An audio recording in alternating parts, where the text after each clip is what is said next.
네, 안녕하세요. 뉴트리입니다. 오늘 해야 될 얘기, 2022학년도 공부 못하는 고1 아이들에 대한 이야기를 해보도록 하겠습니다. 우선은 지금 고1 아이들만 갖고 왜 자꾸 얘기를 하느냐, 지금 고1 아이들 같은 경우는요, 중학교 1학년 때 자유학년제, 원래는 중학교 1학년 그리고 초6, 초5에 아이들한테 이걸 공부를 왜 해야 되는지 그 설명 없이 이 공부에 대한 어떤 습관이 깃틀이 잡혀 있어야 돼요. 뭐 암기라든가 학교를 가야 된다라든가 이런 부분들이 있어야 되는데, 자유학년제는 이 부분이 다 무시되고 그냥 우리 아이들이 행복하고 맑고 자신있게 자랐으면 좋겠어요 라는 취지로 나온 굉장히 이상적인 부분이거든요. 그래서 자유학년제 때 학교에서 어떤 테스트를 봤다 그래도 그게 믿을 만한 어떤 정보의 신빙성은 없습니다. 근데 이 상황에서 암기 스킬, 공부하는 스킬이 없는 아이들, 그리고 거기에 대한 습관까지 안 잡혀 있었는데, 이 이후 중학교 2학년 때, 그렇죠, 팬데믹이 있었죠. 학교를 가지 않는 것이 가는 것보다 더 정상적인 시기가 됐어요. 그리고 중학교 3학년까지 장장 2년을 갔습니다. 이 상태에서 얘네들은 중학교 2, 3학년 동안 주요 과목 위주로만 테스트라고 해봤자 한 3번 정도 봤어요. 그것도 절대평가를. 그러다 보니까 어머님들한테 전달하는 정보가 굉장히 잘한다 정보예요. 아, 그런데도 우리 애는 못했다고요? 그거보다 더 못하는 거예요. 근데 안 알려준 거예요. 생각을 해볼까요? 학교를 못 오는데 테스트는 봐야 되고, 그러면 학교에서 어렵게 낼까요? 어렵게 낼까요? 쉽게 냅니다. 그러니까 중학교 때까지의 내신 정보가 굉장히 혼란스러운 상황, 이걸로 아이들의 학습 상태를 파악하기에는 굉장히 문제가 강하게 있는 부분이고, 이 자료를 갖고 뭔가를 평가하기는 굉장히 어렵습니다. 이때 또 뭐가 성행하냐면요, 특목고 대비가 성행을 합니다. 아이들 뽑을 때도 내신 점수가 많이 없잖아요. 그러니까 이걸 이용해서 특목고를 들어가자라는 분위기가 굉장히 만연해서 특목고 대비한 애들이 전체의 30%에 이를 정도예요. 공부를 그나마 좀 시켰던 애들도 단발적으로 특목고 대비를 한 경우가 많기 때문에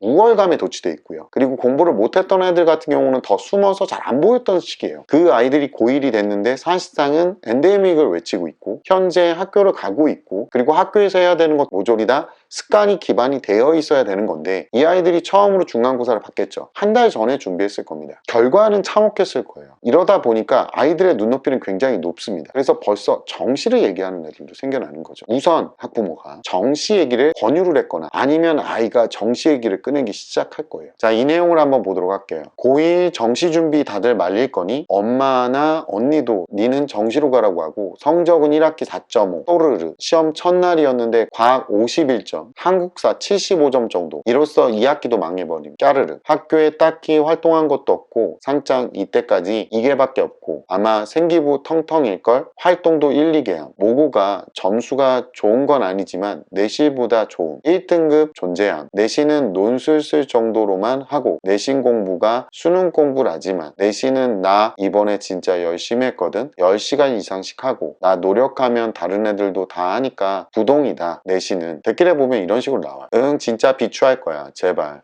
놓지마, 수시 제발 놓지마. 내가 말이야 눈만 높아서, 그러니까 본인이 눈 높은 거랑 현실을 자각 못하는 거랑 한 끗 차이거든요. 그러니까 본인 내신이 그 정도인데 정시로 가면 좀 더 높게 나올 거라고 생각을 하고 있는 거예요. 내 목표 대학과가 입결이 2급 초더라고. 근데 1학년 4점대가 무슨 거기를 가겠니? 라고 여기 써놨는데, 정시할 거면 4까지 유지해 논술 쓸 수 있잖아. 이 글이 언제 나왔냐면요, 4년 전에 쓴 글이에요. 나중에 무슨 얘기도 나오냐면, 난 9월 모고 보고 바로 정시로 바꿈. 1학년 때 그때 바꿨대요. 그리고 지금까지 정시로고 광명 찾았다라고 했는데, 헉 정말? 이렇게 보냈어요. 이게 뭐냐면, 이렇게 얘기하는 친구들이 가끔 있는데 여기 한번 볼까요?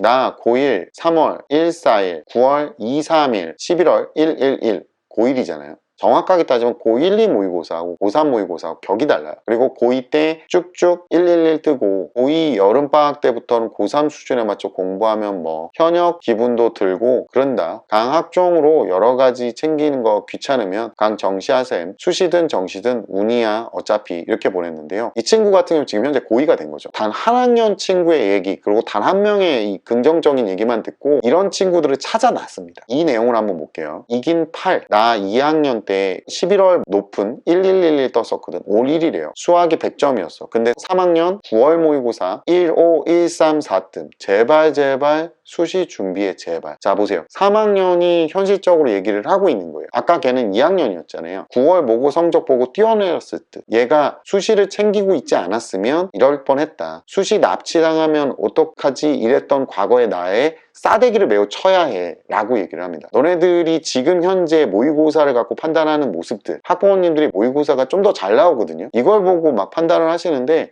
절대 수능이나 고3 모의고사하고 같지 않습니다. 이거는 알고 계셔야 돼요. 제발 수시해라 막 계속 얘기를 해요. 이때는 적성고사라는 게 살아 있었어요. 그래가지고 적성 시험 본 학교 해가지고 학교 이름들을 막 올려주거든요. 점점 쉽게 대학교 가는 방법을 찾는 거예요. 이게 뭐냐면 열등감이 빚어낸, 그리고 눈만 높아진 친구들 입장에서 나타난 현상입니다. 고1에서부터 이러고 있으면 이후 어떻게 되냐면요, 정시 위주로 공부한다고는 하는데 정시 위주로 공부가 안 되고 이 이후에 공부가 습관이 안 잡힌 상태에서 고2, 고3을 그대로 놔요. 그리고 점수가 하락해서 현재 기준으로 하면 논술 평가로 간다고 얘기를 하고 3월부터 거의 논술만 써요. 왜냐면 최저만 맞추면 된다고 얘기를 하는 친구들도 있어요. 결국에는 테크트리 자체가 실제로 학습은 습관으로 되어 있기 때문에 이런 방식으로 공부하게 되면 결과적으로는 많은 도움이 안 돼요. 정시 위주로 한다는데 다른 거를 쓰기 귀찮고 다른 거를 하기 귀찮아서 정시를 간다. 그리고 여기 보면 계속 말리고 있는 게 제발 내신 대비를 하라라고 얘기를 하고 있는데, 글쓴이가 내신 진짜 노답이라고, 그러니까 자기가 봤을 땐 내신을 하기 싫은 거예요. 답은 정해놓은 거예요. 그러니까 고1인데 수시 망했다는 게 본인이 원하는 최고의 목적지를 못 간다는 건데, 진짜 망한 게 뭔지 가르쳐 드릴까요? 자기가 원치 않는 대학도 못 갈 때, 그때 망한 거. 내신 버리지 마. 어떻게 될지 몰라. 1학년 때 모의고사 잘 나온다고 해서 3학년 때까지 100% 유지할 수 있다는 보장이 없어. 물론 개인차가 있겠지만 여기 보면 또 얘기하는 게, 솔직히 1학년 모의고사 다들 제대로 보는 것도 아니다. 시험 시간에 다 찍고 자는 애들 대부분이잖아. 지금 글쓴이 등급이 정확한 등급이 아니라는 건 알고 있는 거지. 알고 있는데도 굳이 정시 준비하겠다면 말리지 않겠지. 지만 그래도 내신 3등급 때는 유지하려고 노력을 해야 된다고. 글쓴이가 또 얘기를 합니다. 알긴 알지. 근데 진짜 내신 막막하다. 열등감이 엄청나게 든 거예요. 엄두가 안 나는 거야. 1학기 때 4점 중반, 이번 1차도 똑같을 듯. 진짜 이 세상 증발하고 싶다. 수시 강요하는 건 아니고 고3 올라가서 수시 쓰게 될 상황이 오면 내신 버리는 건 진짜 100% 후회하고 3초, 3등급 앞부분 정도 나와야 상향을 쓸 때 쓰더라도 가만히 있어. 내가 글쓴이랑 같은 상황이었는데 난 내신 아예 버렸거든. 그래서 수시 시즌에 다른 애들 수시 쓰는 거 진짜 멘탈 안 깨질 줄 알았는데 진짜 와장창 무너진다. 정시는 최종 합격자 아니면 최저도 그렇고 수시 6광탈도 있고 해서 어차피 다들 준비해야 돼. 글쓴이가 또 얘기합니다. 나 4호야 지금. 1학년 1학기 이번 중간고사도 그 정도일 때 다 뚝뚝 떨어짐 진짜 진짜 그러면서 다들 1학년 때 내신 발목 잡는다고 하고 내 목표 대학은 2점 극초 착잡하다 이렇게 얘기하는데, 다들 지금 얘기하는 게 뭐냐면 내신을 3등급으로 밀어넣으려고 노력하라는 거지 본인이 대학교를 갈 수 있다는 얘기를 하는 게 아니에요. 본인들이 눈높이가 높아지다 보니까 이 열등감이 만들어내는 귀마개가 생겨요. 이 열등감의 귀마개로 지금 딴소리를 막 하고 있는 거예요. 계속 얘기를 하는 게 뭐냐면, 지금 현재 고1 아이들 내신이 안 나왔잖아요. 그러면 지금부터 차근차근 공부를 다시 시작해서 본인이 내신이 얼마까지 딸 수 있는지를 보시는 게 맞아요. 2학년 때까지 내신 대비하는 그 과정에서 공부의 양을 자꾸 몸에 배게 만들고, 그리고 나서 나중에 수능 공부로 치환한다고 보시면 돼요. 그래야 이 아이가 가능성 있는 모든 입시를 다 준비할 수 있습니다. 적게 해서 좋은 대학교를 가기 위한 방식을 채택하시면 안 돼요. 정시는 사실상은 지금 선택할 카드는 아니라는 거죠. 지금 학부모님들이 정시를 권유하는 것도 아마 이렇게 근시안적으로 멀리 본다는 착각으로 하시는데,